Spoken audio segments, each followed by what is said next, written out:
follow-ups, we'll do that. Let's start it off. Leadoff hitter for us today is going to be Clay Hall. Clay, go ahead.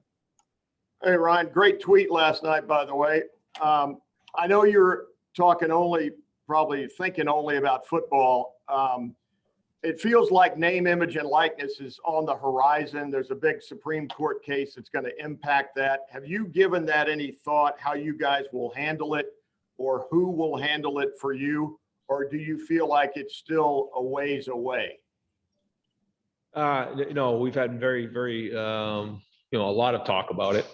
And I think there's uncertainty right now of where in the spectrum of where this thing lands, that's hard a little bit to plan too much going forward. There's kind of a wide open thing, and then there's some restrictive things, and there's somewhere in between.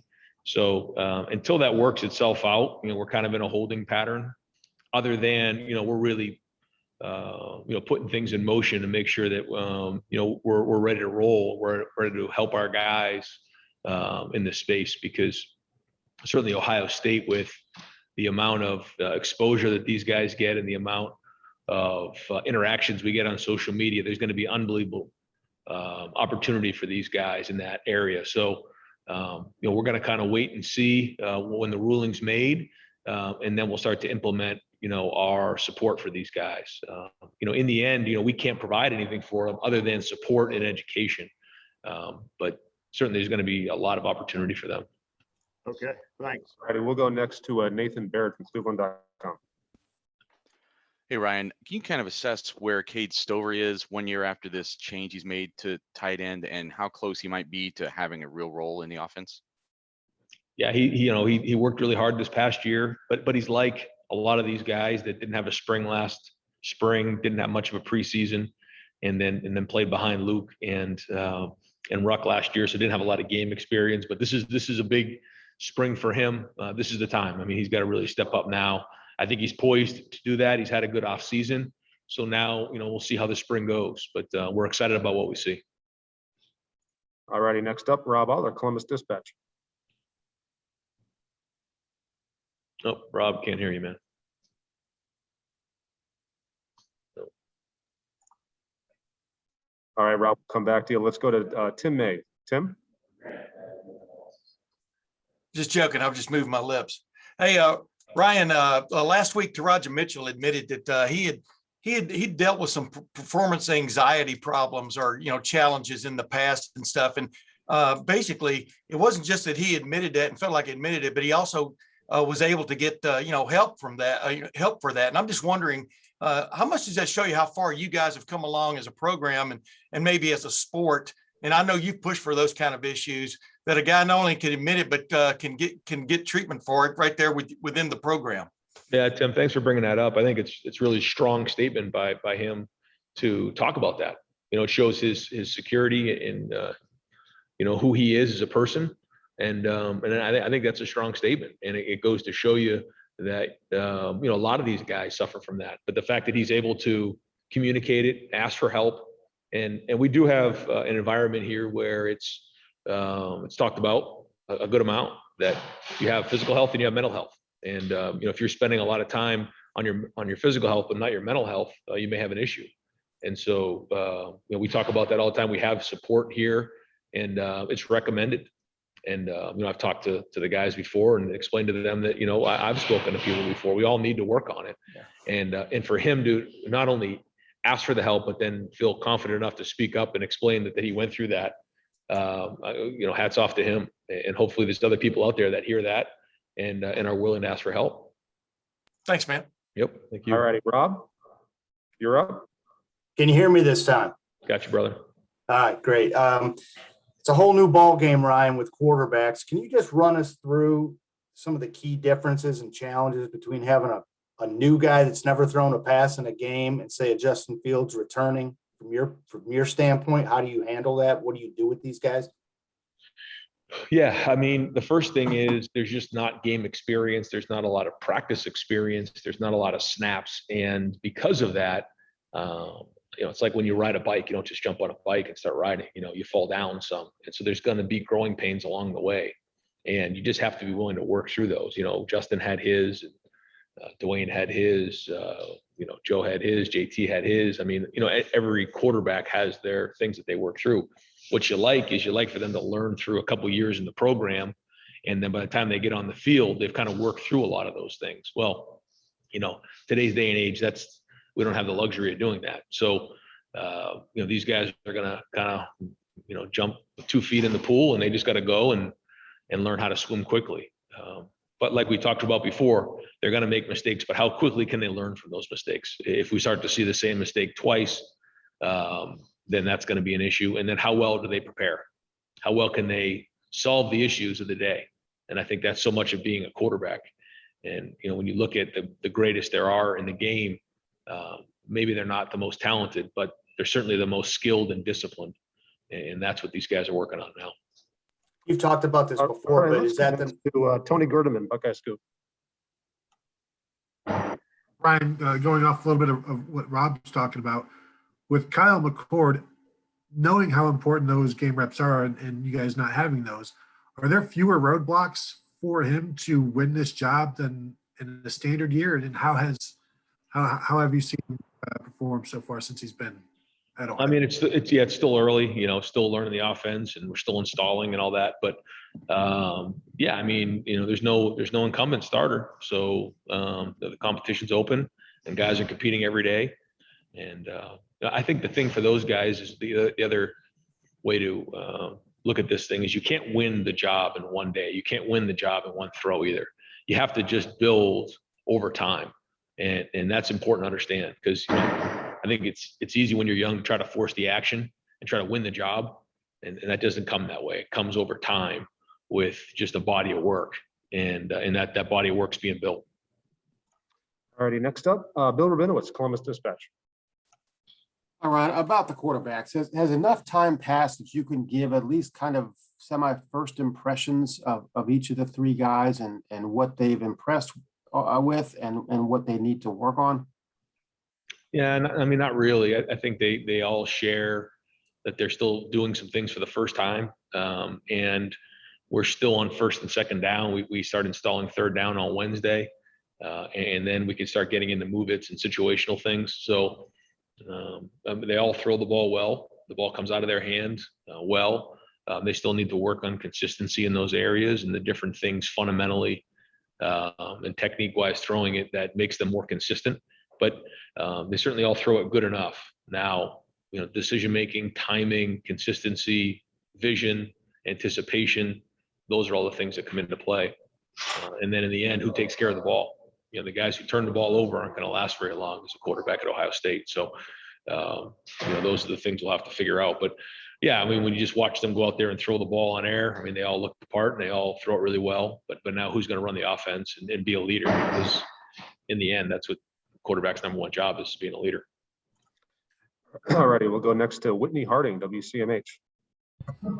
Hey Ryan, tomorrow is pro day. My question is about Trey and Tommy. They are using this as an opportunity to help others and not just further their careers. What does that say about those 2 guys and your program, that these players are thinking beyond themselves with regards to their platforms? Yeah, I think that it's something we talk about in recruiting, is the platform that Ohio State provides, and the fact that, they obviously, their values of compassion and giving back and generosity is significant and enough to the point where they're giving back already. And means a lot to a lot of people, and goes to show you what type of people they are. But that's why we talk about it in recruiting, and we encourage that. You use the platform that Ohio State has provided to you to make a difference, whatever that is. Certainly don't talk about that. That's up to them. And these guys are doing that, which is great, because that's what it's all about. All righty, let's go next to Patrick Murphy, 247. Ryan, you've talked in general about the young cornerbacks. I'm curious, specifically Legend Cavazos, where he stands, what he needs to improve on, just kind of your assessment of him now, a year into the program. Yeah, I mean, he flashes. He's done some good things early. I mean, consistency is something that I know that, we're looking for with him, and the coaches on defense talk about, because he does flash and show that he can do it, but he needs to do it all the time and continually, get better in those areas. The good news for all those guys is they're going up against really good competition every day, with Chris and Garrett and Jackson and Jamison Williams and, some of the guys over there. So it's a great challenge for them. But it can't just be, one or two plays. It's got to be consistency. And as you know, we start playing against some really good players in our league, and we got to bring it every time, and we're going to continually get challenged out there. So cornerback is a unique position. You have to bring it every play, and you have to have a short memory, and so those guys are all competing at it, and they're growing, they're getting better, they're given good days work every day. So as long as they keep stacking those days, they're going to continue to get better. All righty, next up, Bill Landis from The Athletic. Hey, Ryan, I wanted to ask about Lathan Ransom. I guess two things. One, what do you recall about the end of his recruitment and some of the uncertainty there with Jeff leaving and some of the challenges that presented? And then two, what did he do last year to get on the field as a true freshman in a season where guys didn't have, as you've said several times, like the normal buildup that you'd like the freshmen to have? Yeah, I mean, he really came on for us and played well, especially in the semifinal game against Clemson. Really competed. He showed that he could do that in practice, and so because of that, he had an opportunity to do it. It was hard this year, like you said, because we just didn't have a lot of those games where we could throw some of those guys in there and find out. So when he was in the game, he hadn't done a whole bunch leading up to the end of the year. So to see him play like that was very encouraging. And the recruiting part of the process, he never really wavered.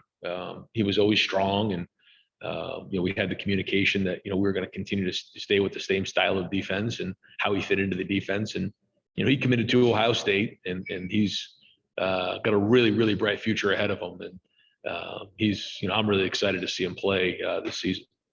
Thanks. All righty, next up, Brendan Gulick, Buckeyes Now on SI. Hey, Ryan, sticking with the pro day theme for tomorrow. I'm curious what kinds of things guys that are not participating in the pro day because they're still in your program, what kinds of things they can learn from having that experience on campus, and how, with so many of them, I assume, hoping that they can be in a position someday where they are, trying to showcase themselves in a pro day. Just what tomorrow's experience for their former teammates can be like to maybe help them prepare for that moment. Yeah, I think the first thing you recognize is that it's going to be here faster than you think, because these guys that you grow up watching in the NFL, they kind of seem like you look up to them and you watch them, and it's like, wow, that seems like miles away. And then some of the teammates that you played with a few months ago are now going to the NFL and going to the draft. So you realize that it's right around the corner, and that you have to have urgency about you, because they're going to be in that same spot here soon, and they're going to have that opportunity. And so, to maximize the day, and I think it brings urgency about them. I think the second thing is you realize, how well these guys, when they leave and they go with some of these people, they really do a great job with their diets, and they come back looking leaner, and you can just see that they really look the part. They put a lot of time into their bodies, and so much of it is their diet. So I think when you see that, and you combine that with the urgency, it's a good thing for those guys to see, and they'll be out there watching tomorrow. All righty, we'll go next to Jeremy Birmingham, Leonard Monroe. Hey, Ryan, we're about 13 months into this recruiting dead period, and it finally looks like there's at least a light at the end of the tunnel. And then you start to see now a lot of programs around the country are maybe loopholing their ways into ending it prematurely. And I'm just wondering, from your perspective and the program's perspective, how frustrating is that to know that you guys have waited this long, and then to see sort of rules being skirted? And what's the pressure to try to maintain or keep up in that environment? Because it kind of feels like a wild, wild west right now. Yeah, it's been hard for the recruits. It's been hard for us. And I know it's been hard for their families.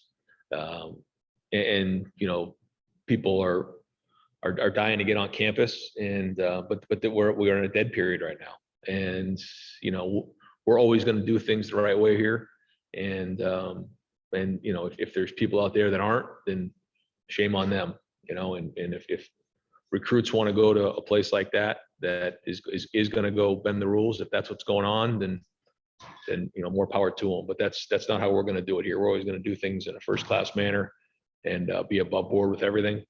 We are dying to get these people on campus and be around them and host them on visits and have meals with them and laugh with them and look them in the eye, and show them our culture. That's the biggest thing is to see our players and see what's here. So that's been hard for all of us. But in the meantime, we're going to take the high road and do things the right way. And I think that our recruits and our families respect that. And hopefully that's what they want to be a part of. Thanks. All righty, we'll go next to Doug Lamarice, Cleveland.com.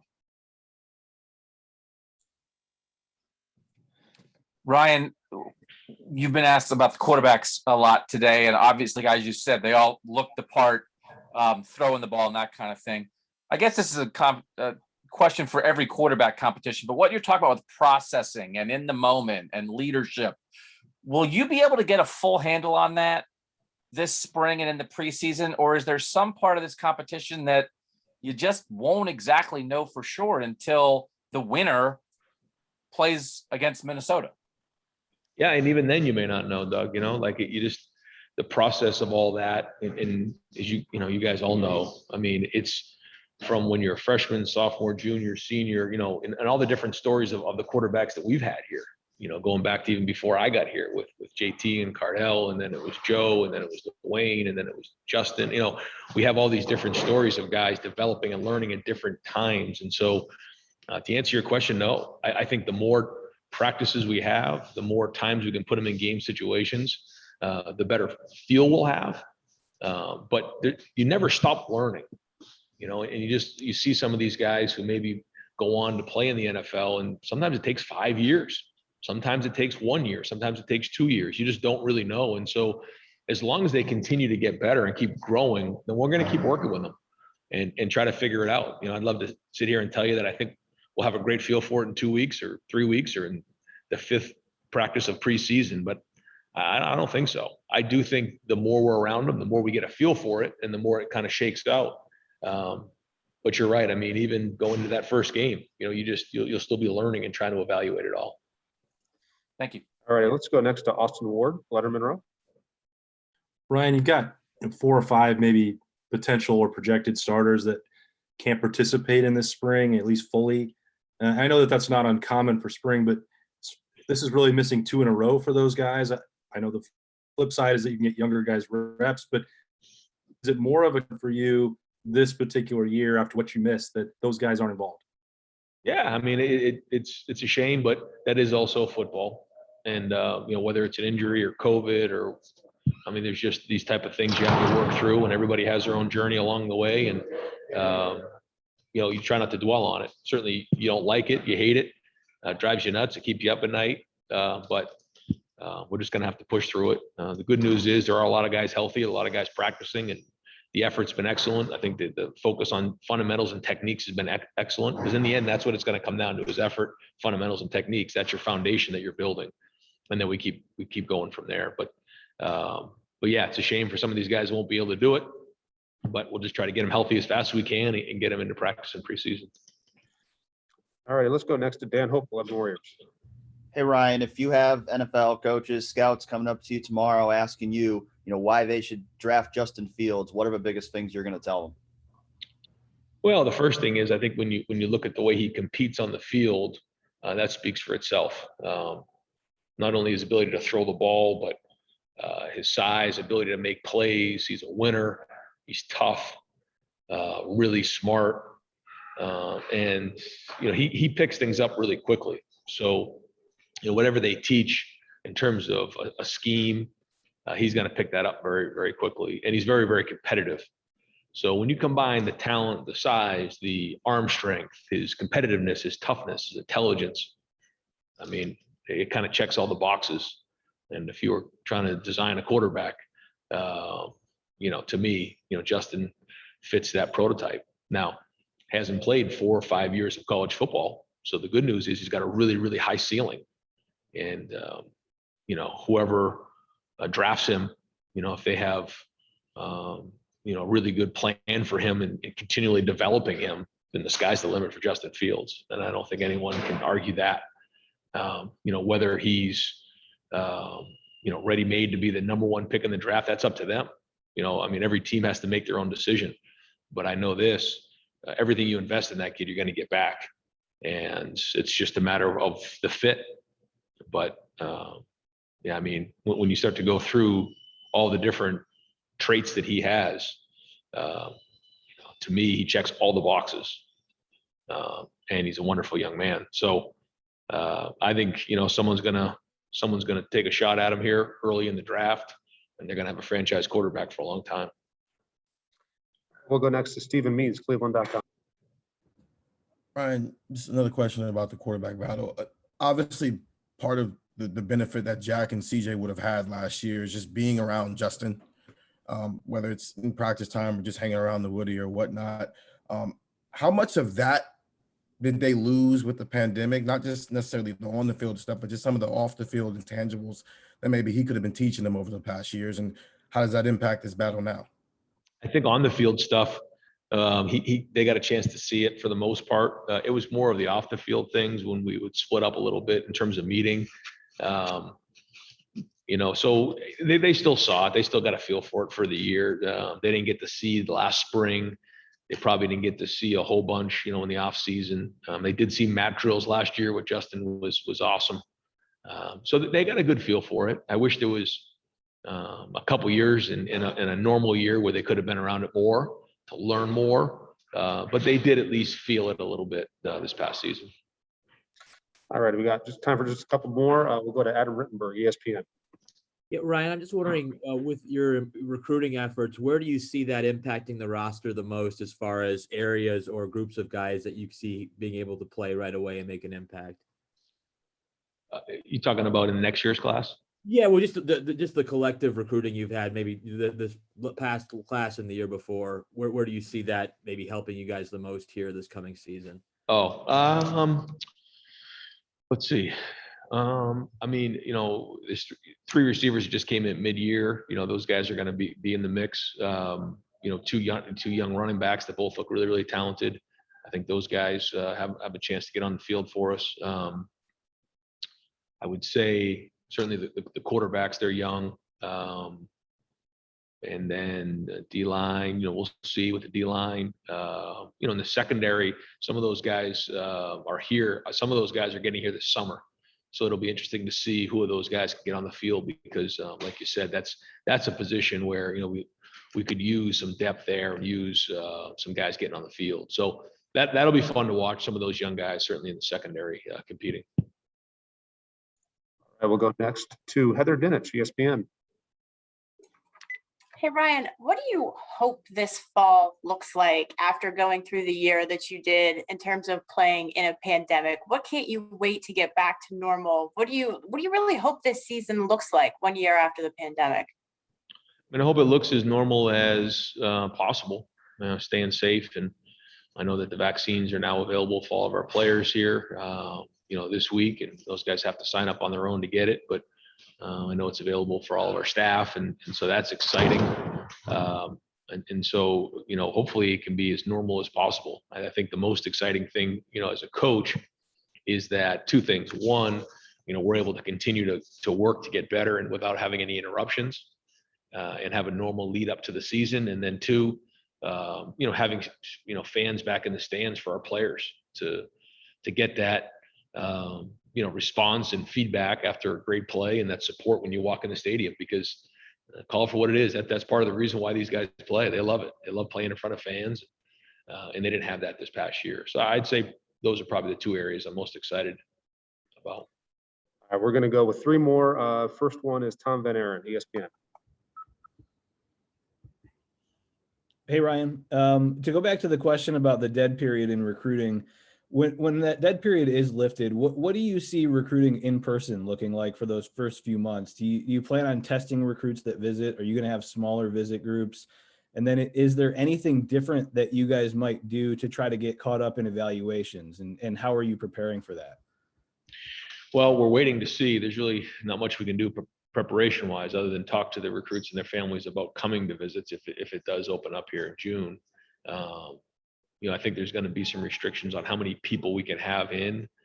You're talking about a year and a half of people who haven't been on campus. That's really 2 classes that haven't been here. So they're going to be coming over the walls. And so we're just going to have to be smart about all of that. But for the 2022 class, we're going to be able to do some official visits here, which is great, get them back on campus. We're going to wait to see what the university says about, testing and that stuff when they come on campus. But there's also some talk about possibly having, whether it's camps or even in-person evaluations here when they get here. So we're waiting to find out and get some direction on what to do. And then at that point, we'll kind of go from here. But it's kind of like hurry up and wait and see what's going to happen here. But we have some contingency plans in place. Certainly talking to the families about getting them here, because I know there's a lot of people that are excited to get on campus and get around the program. All righty, we'll do 2 more. First one to Joey Kaufman, Columbus Dispatch. Ryan, have you given any thought to how the expansion of roster sizes this fall will kind of affect teams differently throughout the conference? Like some teams have projected to have 90+ guys on scholarship. More teams will have more returning production and experience versus other teams. Do you have any sense on how that might look or just kind of shape the season? Yeah, I mean, there's still restrictions on the travel squad and how many guys can you actually play. So I think there's going to be some teams that will probably have some more 4th and 5th year seniors, and that'll be significant. For us, a lot of those guys, whether you say it's fortunate or not, I don't know, but they leave to go on to the NFL. They typically don't stay around for that 4th and 5th year. The good news is they're good players. The bad news is they're not here for that 4th and 5th year. And certainly the 4th and 5th year guys that are in our program, really, they bring the leadership and maturity that you need to make, championship runs. And so we try to, really foster their leadership. And so the more of those guys we can have around, the better for us. So we certainly want those guys around, and you can't play all of them. NFL rosters are, right around 53, and then, have a few travel squad guys or practice squad guys. And then, for us, we're at 85. So, getting, north of that to 90, I don't think it's going to really make a difference in the end, other than the fact that there's going to be maybe some more 4th and 5th year guys on some rosters and some more veteran leadership, I would think. All righty, we'll wrap it up today with Steve Hellwagon, 247. Yeah, Coach, I'm curious about your center position. I know Harry Miller sounds like he's not practicing, and who's repping there? And when you build your offensive line, you have the 2 tackles back and Miller, but are you starting at center and building out from there, or are you looking for the best 5 guys, or what's the rationale? Kind of a 2-part question there. Yeah, we're looking for the best 5 guys. That's for sure. And whatever that looks like, we'll try to make that work. We've done that in the past. Repping right now at center is Matt Jones, Luke Whippler, and Jacob James. But we can easily, when Harry gets back, he can move into center. We have some other guys taking snaps along the way that can do it as well. So we'll look for the top, like you said, the best 5 guys, and then we'll try to make it work from there. And so far, I got to give Matt credit. He's done a nice job in there. Done a really good job, and it hasn't really done a whole bunch of that leading into the season. And then I think Luke's had a pretty good off season. He's gotten stronger, so that's been great. As another guy who really needs a spring. And then I got to give Jacob credit. Jacob really did a great job this off season, growing up and getting stronger. Still a long way to go for a lot of these guys, but steps in the right direction, and that's what spring ball is all about. Thank you. All righty, Coach. Thank you very much for your time. Appreciate it today. Thanks, guys.